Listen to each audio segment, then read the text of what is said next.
This is part 2 of It's Never Your Fault, my story of surviving incest. Obviously, it's another day. I'm in different clothes. So I think I kind of figured out a way that I want to do this. I think that only doing one video a day is the best way for my own mental health and to make sure I am very clear about my accounts of what happened and how I'm feeling on things. So what I'm gonna do is I'm gonna film one video a day, and I will not publish any of these videos until it's all finished. So I won't have to feel rushed to get my point across. So that's how we're gonna do things.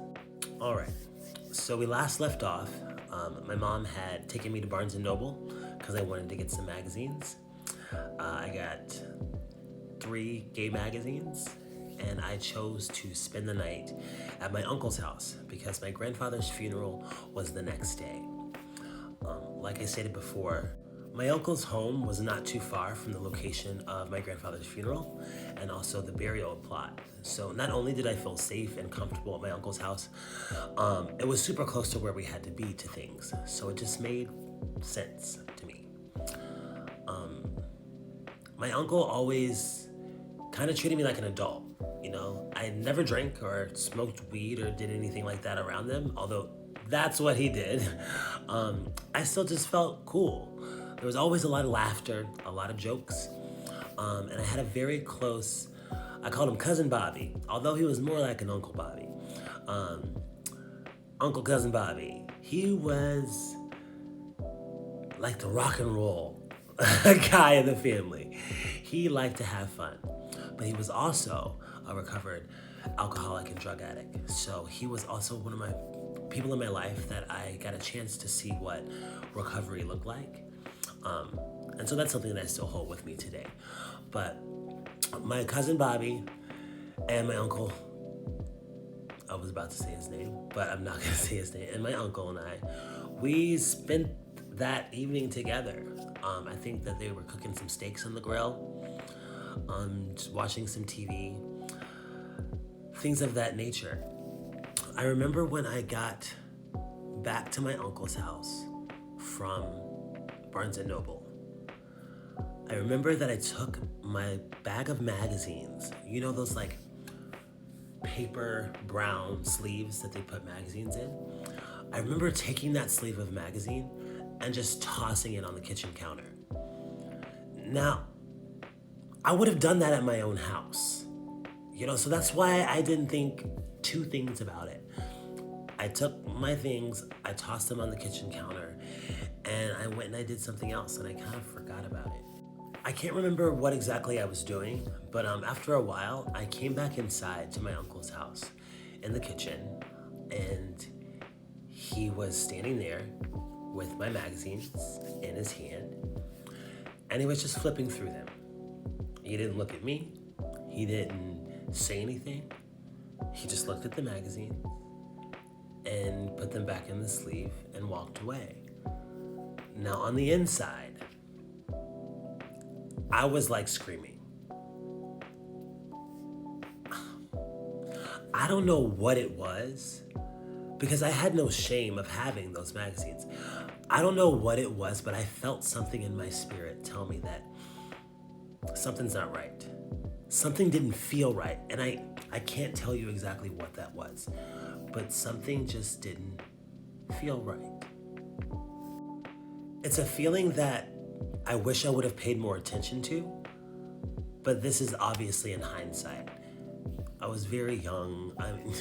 It is what it is. I wish I would have paid attention to that gut feeling, but I didn't. And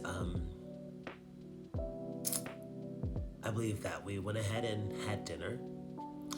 One thing I forgot to tell you is that when I chose to stay at my uncle's house, I also chose to keep our dogs with me, our 2 Shih Tzus, Chewbacca and Fizgig. They were gonna stay with me at my uncle's house. So I was in charge of the dogs, and I had a little responsibility, and I loved my brothers, my little brothers. So that was no problem at all. So as soon as I felt an awkwardness in the air, like a shift, and energies, I immediately began to take care of the dogs. Like that was my main responsibility. I gotta take dogs for a walk, or I gotta this one needs brushing, or whatever it would have been. Like I made them my main priority. Yeah.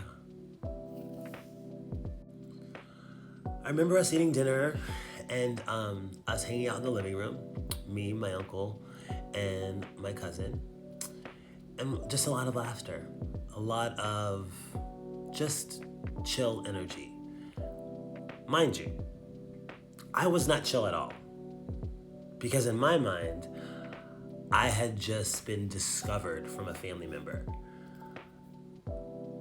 Again, this is my family, and I've always been this way. So I've been quite flamboyant since I was a very young child. So my actions and who I am really isn't a big surprise to anybody. Let's just say that, you know? But like I talked about in the last video, my coming out story wasn't your typical one. It was a little different. So I felt like it was the first time outside of my immediate family someone was knowing that I'm gay. And that was a big deal. So in my mind, there was this huge elephant in the room that I couldn't talk about, that my uncle wasn't talking about. And either he's not talking about it because he doesn't care, or he's not talking about it because he's angry, or is he not talking about it? I don't know.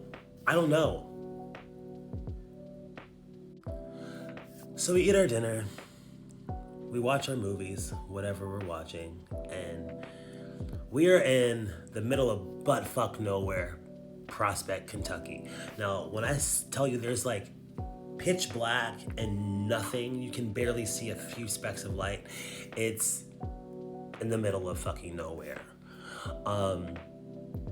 We eat dinner, we watch the movies, and my cousin Bobby wants to head on back to my grandfather's house to prepare for the funeral the next day. Now, this is the moment that I felt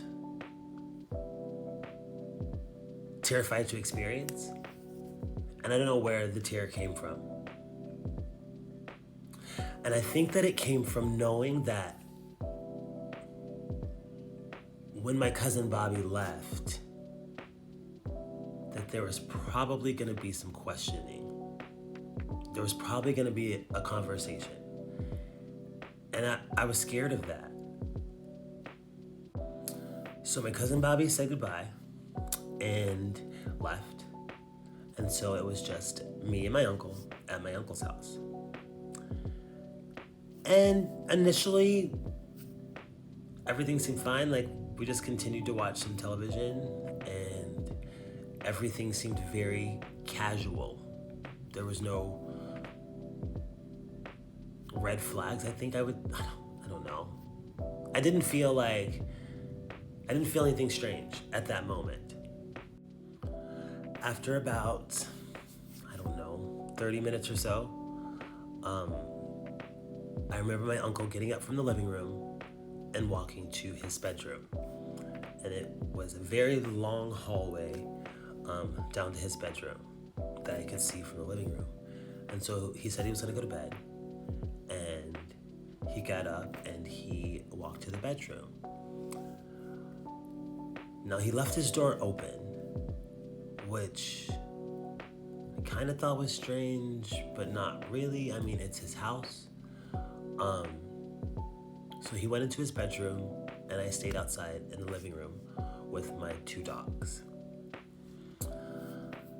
After about, I don't remember time. After a while, I remember my uncle calling out to me saying,